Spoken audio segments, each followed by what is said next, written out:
Welcome to the Masterpiece Effect, where we don't just chase success, we craft it.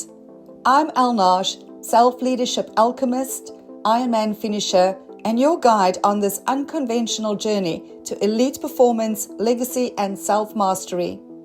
This is not your average personal development podcast. Here, we're questioning the narratives, dismantling limitations, and redefining what it means to lead yourself, your life, and your legacy. If you're ready to move beyond high achievement into intentional creation, you're in the right place. Let's begin crafting the ultimate masterpiece, you. Hello, beautiful human. Welcome back to another episode of the Masterpiece Effect podcast. I am so delighted to have you here and hope that you really found a lot of value in episode 1 last week, where I started talking about the difference between being a high achiever, a high performer, and an elite performer.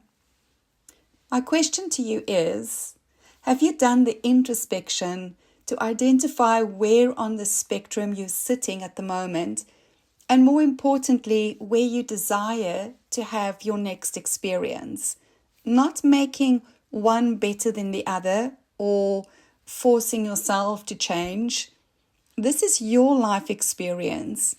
My aim is simply to create awareness for more intentional creation.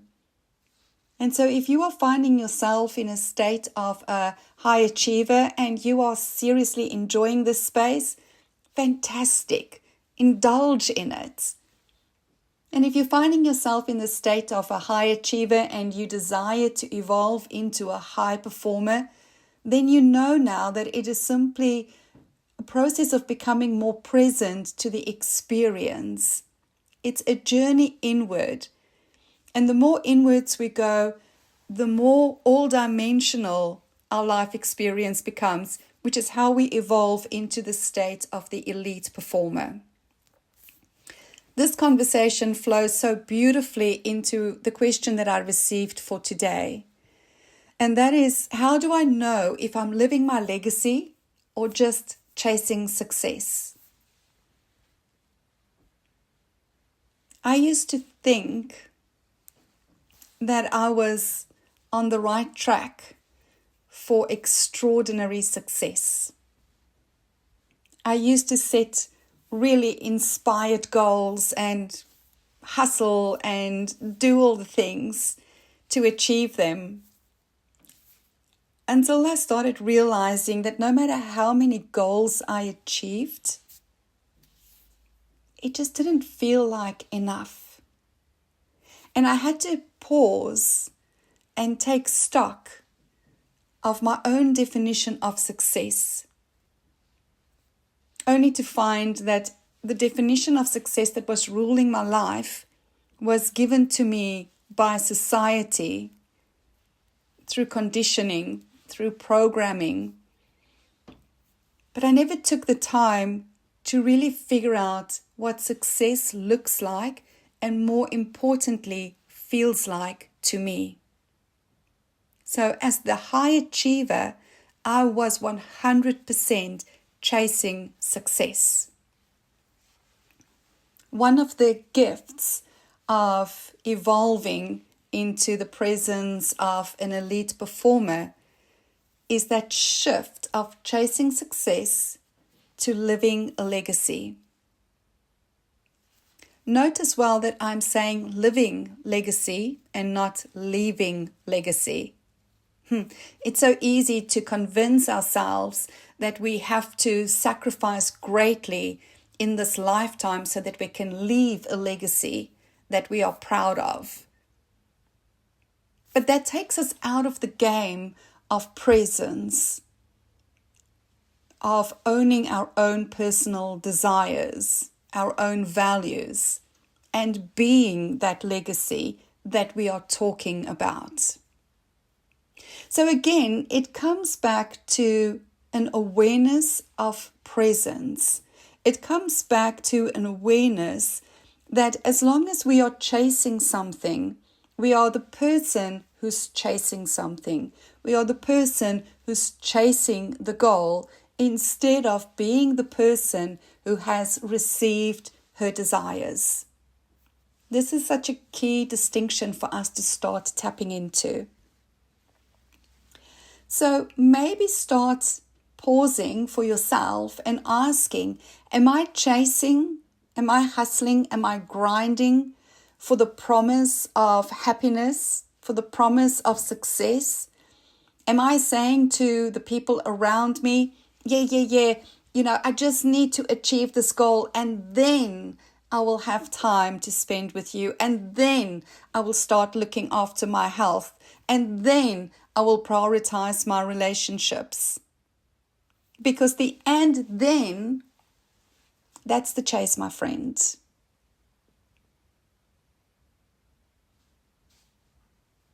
When was the last time you felt truly alive in what you were creating?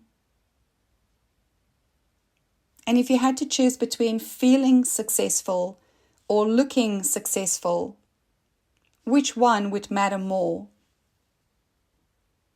As high achievers, we are so conditioned to seek the validation of others, of looking successful, of ticking the boxes, of getting the accolades, have the right degrees and the right experience.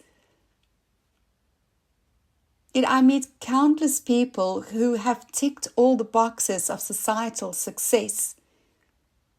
And yet when I talk to them, they don't feel successful. They don't feel enough. They don't feel good enough. They don't feel like they have enough. They don't feel like they have created enough. Success truly is not a point that we reach. It is how we feel about ourselves immersed in the journey of our lives. When we choose to live a legacy, we choose to take full responsibility for our power and influence. We choose to understand that when we walk into a room, we set a tone for everybody around us. And like a tuning fork, we allow them to calibrate to our frequency. So if I walk into a room and I'm really low vibrational and I'm on a frequency of fear, I have the power and the influence to bring other people onto my level of fear. And when I show up in a space, in a frequency of divine love, and I walk into a room, I get to inspire and uplift others to that same frequency. And this is your living legacy. It is how you're feeling about yourself in the moment, the identity that you have taken on for yourself consciously in this moment, and the effect that that has on everybody around you. Because it is your frequency that is your true legacy. Not the things that you make, not the things that you leave behind, but who you are being right here, right now. Your living legacy. This calls for radical self-expression, self-responsibility, self-awareness, intentional creation, intentional identity.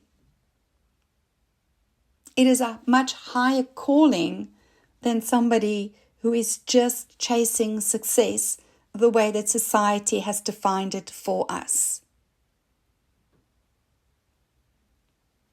As always, it comes back to who we are being and what we are creating as an experience for ourselves and for others as our expression of self. That was such a beautiful question. Thank you so much for sending it in. And let's continue the conversation. If you have any other questions that you would like me to talk about, add them into the comments and we will speak about them in future. This is the time that you get to choose who you are as your living legacy. Enjoy the process. That's it for today's episode of The Masterpiece Effect. But your transformation doesn't stop here. If something resonated, challenged you, or sparked a new insight, I'd love to hear from you. Share your thoughts. Connect with me at alnash.com. And if you found value in this conversation, subscribe, leave a review, and share it with someone who needs to hear it. Because life's too short for mediocrity. Let's create a masterpiece. See you next time.